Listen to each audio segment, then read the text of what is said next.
Hello guys, this is Rashmi from AIIMS Delhi. आज मैं आपके सामने इस पेपर का नीट 2020 के पेपर का एनालिसिस करने वाली हूँ, बायो का, विथ एनसीईआरटी रेफरेंस।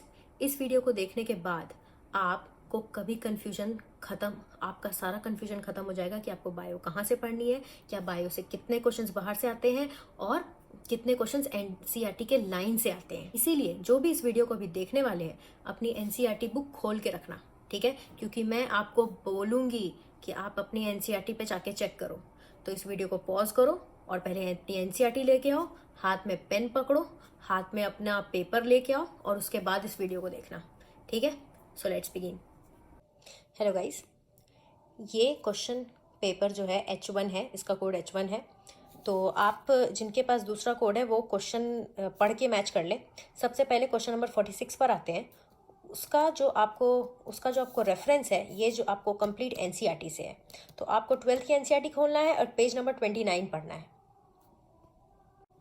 ये देखिए यहाँ पर पूरा लाइन लिखा है यहाँ पे कि वाटर हाइसिंथ और लिली का पॉलिनेशन कैसे होता है। अब आप लोगों को कंफ्यूजन ये होगा कि ये वाटर वाले सेक्शन में दिया था, तो आप गलती करके आएंगे, वहां पर आप लिख देंगे वाटर, ठीक है, वहां पर आप कर देंगे वाटर, ठीक है, वहां पर आप कर देंगे वाटर। लेकिन आप देखिए यहाँ पे क्या लिख रखा है कि इंसेक्ट और विंड। तो यही होता है, एनसीईआरटी को ध्यान से पढ़ना होता है।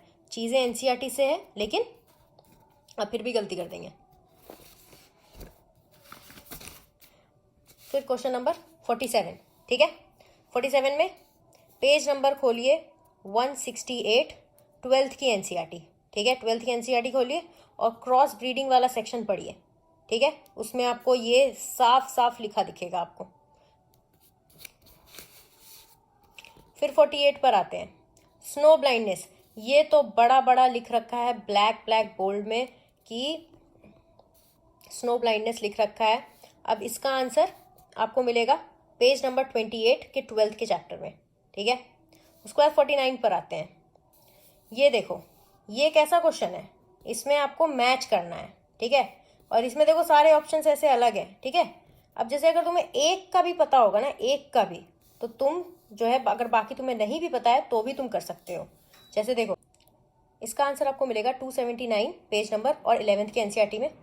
और ये लिम्फोसाइट का देखिए, ये थोड़ा बहुत अलग भी दे रखा है, एकदम डिट्टो वर्ड टू वर्ड नहीं है, समझ के आंसर करने की चीज है। लेकिन लिम्फोसाइट का आंसर डायरेक्ट एनसीईआरटी की लाइन है।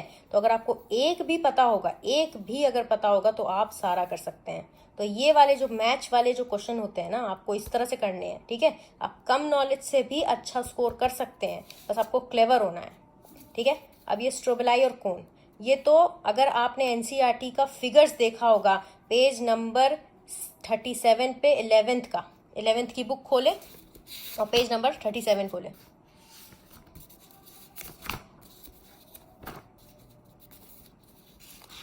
ये देखो ये स्ट्रोबिलस लिखा है, ये क्या इक्विसिटम है, देखो एग्जाम्पल में दे रखा है।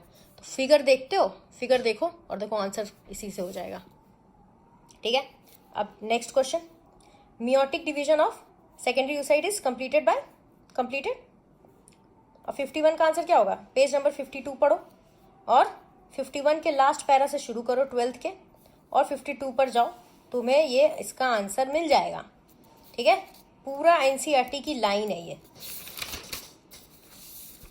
उसके बाद आते हैं 52 पे, ये तो एकदम पेज नंबर 286 पे सेकेंड पैरा फर्स्ट लाइन, ठीक है, 11th की बुक, ठीक है।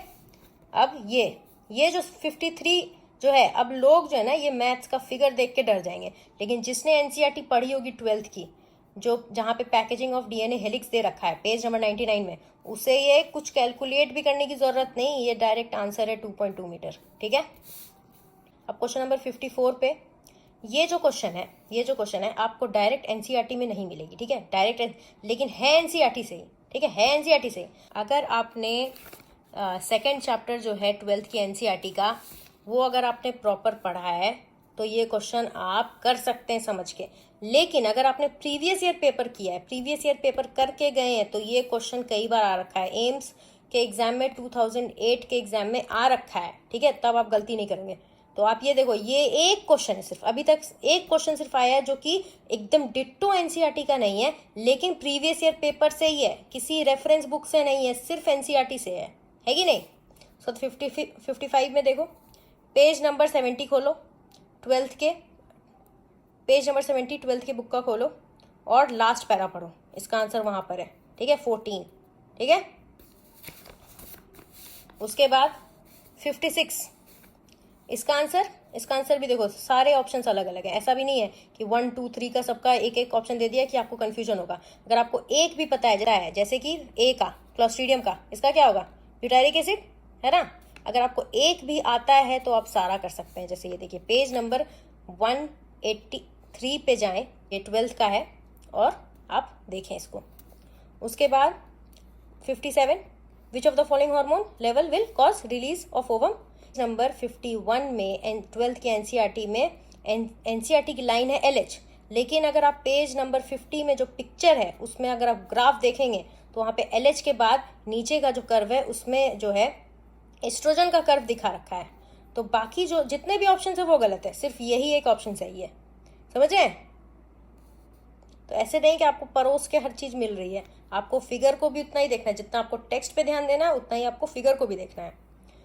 अब ये 58 पर आते हैं। 58 पे देखो यार, 58 पे तुम्हें पेज नंबर जो है 131 और 132 पढ़ना है, 12th का सेकंड पैरा, उससे ये निकाल लेना, ठीक है। सारा जब पढ़ोगे तो ही समझ में आएगा फिर।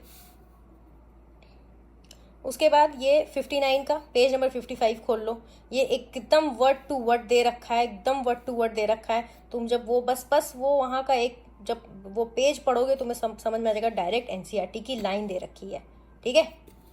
तब यार एनसीईआरटी से अगर कोई क्वेश्चन आए और उसको गलत करना तो क्राइम है फिर, ठीक है।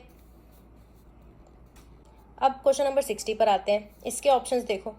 अब इसके ऑप्शंस ये देखो कि तुम्हें कौन सा आता होगा, तुम्हें कितना भी तुमने कम पढ़ा होगा, तुम्हें ये C नंबर तो आता ही होगा ना कि फंगाई का सेल वॉल में क्या होता है, काइटिन। अब वैसा ऑप्शन क्या है, बस एक ही है। बाकी तुम्हें नहीं भी आता तो तुम मार्क तो कर ही सकते हो ना। और बाकी देखो, बाकी तुम्हें पेज नंबर 158 और 147 पर मिल जाएगा 11th के एनसीईआरटी में। फिर 61 पे आ जाओ। 61 पे यहाँ पे देखो, यहाँ पे क्या है, यहाँ पे सिर्फ वर्ड्स चेंज कर दिया है, ठीक है, वर्ड्स चेंज कर दिया है। तुम पेज नंबर 76 पर जाओ, ठीक है, 11th की, और उसमें इसको पढ़ो। वर्ड्स चेंज है लेकिन आंसर जो है उसमें करेक्टली ऐसे फ्यूज्ड को जहाँ पे अटैच लिख रखा है। अब 62 पर आते हैं। 62, इसमें तुम जाके पेज नंबर 186 खोलो 11th की और रूट प्रेशर का पहला पैराग्राफ पढ़ो, ठीक है। ये सेम डिट्टो लाइन लिख रखी है, सेम। 63 जाओ, 129 पेज नंबर खोलो, ठीक है, और 11th की, और फिर इंक्लूजन बॉडी वाला पैराग्राफ पढ़ो। उसमें तुम्हें दिख जाएगा कि ये तीनों लाइन लिख रखी है, ये नहीं लिख रखी है, ठीक है, ये लाइन नहीं लिख रखी है। तो इसका आंसर क्या होगा तुम लोग मुझे कमेंट सेक्शन पे बताओगे, सब कुछ मैं नहीं करके दूंगी। फिर से मैच वाला क्वेश्चन आ गया। मैच वाले से तुम लोग डर जाते हो। अब ये हॉर्मोन्स पे क्वेश्चन है, ठीक है। अब तुम्हें अगर एक भी पता होगा तो तुम कर लोगे, है कि नहीं। अब जैसे प्लेसेंटा प्लेसेंटा कौन सा हार्मोन रिलीज करता है, ये वाला करता है ना। अब देखो वैसा कोई ऑप्शन है और इसके अलावा नहीं है। बाकी तुम्हें नहीं भी आता तो भी कर लोगे, लेकिन एक बार जाके पढ़ लेना, है कि नहीं। पेज नंबर 53 पे ये लिख रखा है, ठीक है, एनसीईआरटी की 12th की एनसीईआरटी, ठीक है। अब ये देखो 65 का क्या है, the process of growth is maximum during, क्या होता है वहाँ पे दो वर्ड लिख रखी है, एक्सपोनेंशियल फेज और लॉग फेज। पेज नंबर 243 खोलो, सेकंड पैरा, साफ साफ लिख रखा है। ये सब क्वेश्चन अगर तुम गलत करके आ रहे हो यार, तब तुम बहुत ही प्रॉब्लम में हो, ठीक है, मतलब तुमने पढ़ाई नहीं की है। अब ये 66 भी देख लो यार। ये अगर एक पेज नंबर 209 खोलो 12th की, और इसका आंसर देखो कि इसमें इसके बारे में क्या लिख रखा है, ठीक है।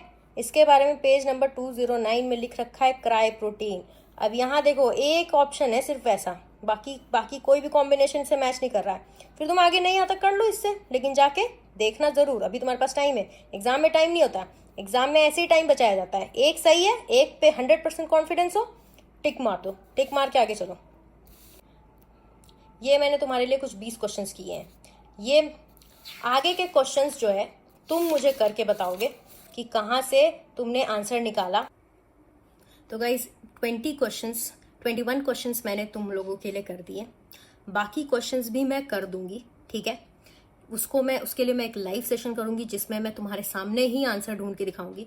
लेकिन मैं चाहती हूँ कि ये सब बाकी के आंसर्स तुम खुद ढूंढो और मुझे टेलीग्राम पर बताओ, मुझे कमेंट सेक्शन पे बताओ। ये जो मैंने किया है इसका PDF मैं टेलीग्राम के चैनल पे डाल दूंगी, टेलीग्राम का लिंक मैं इस वीडियो के नीचे डाल दूंगी। जो सबसे पहले करेगा, जो सबसे पहले करके मुझे दिखाएगा, उसके लिए एक सरप्राइज है, ठीक है। तो आई गेस काफ़ी हद तक कन्फ्यूजन दूर हो गया होगा कि एग्जाम में क्वेश्चन कहाँ से आते हैं। एग्जैक्ट NCERT से आती है। आपने देखा सिर्फ एक क्वेश्चन था जो प्रीवियस ईयर से आया हुआ था, बाकी सब NCERT की लाइन थी। तो क्यों फिर इधर उधर भागे, क्यों कोचिंग जाए, क्यों दूसरी बुक्स पढ़े, क्यों ना NCERT को ही पूरा रट लें। अब आपको ये भी देखना है कि सिर्फ रटने से नहीं हो रहा है, सिर्फ रटने से नहीं हो रहा है, आपको समझ कर पढ़ना है। क्योंकि एक क्वेश्चन में आपको मैंने दिखाया है कि उसके वर्ड्स चेंज कर दिए थे। कुछ क्वेश्चंस होता है कि ऐसे होते हैं कि एक बड़े पैराग्राफ से आए रहते हैं जिसके अलग उठा के कुछ वर्ड्स होते हैं। तो उसके लिए आपको क्या करना है, समझ कर पढ़ना है, सिर्फ रटने से नहीं होगा। और क्या आप NCERT के फिगर्स को आप इग्नोर करते हो, बस फोटो देख लिया उसमें पढ़ते नहीं हो? देखो उससे भी क्वेश्चन आता है। उससे अभी 20 क्वेश्चन में मैंने आपको 2 क्वेश्चन दिखा दिया जो फिगर से था। तो फिगर के पढ़ना कितना जरूरी है। इसलिए रोज जब सुबह उठते हो ना, एक बार NCERT के पिक्चर्स देखा करो, पिक्चर्स देखो, उसमें देखो क्या लिखा है, समझो उसमें क्या चीज बना है। कुछ ऐसे आपके एंटरटेनमेंट के लिए फोटो नहीं दी हुई है, आपको समझने के लिए दी हुई है, उससे क्वेश्चंस आते हैं, ठीक है। सो आई होप कि आप लोग काफी समझ गए होंगे इस चीज को। And stay tuned for my next video. Thank you.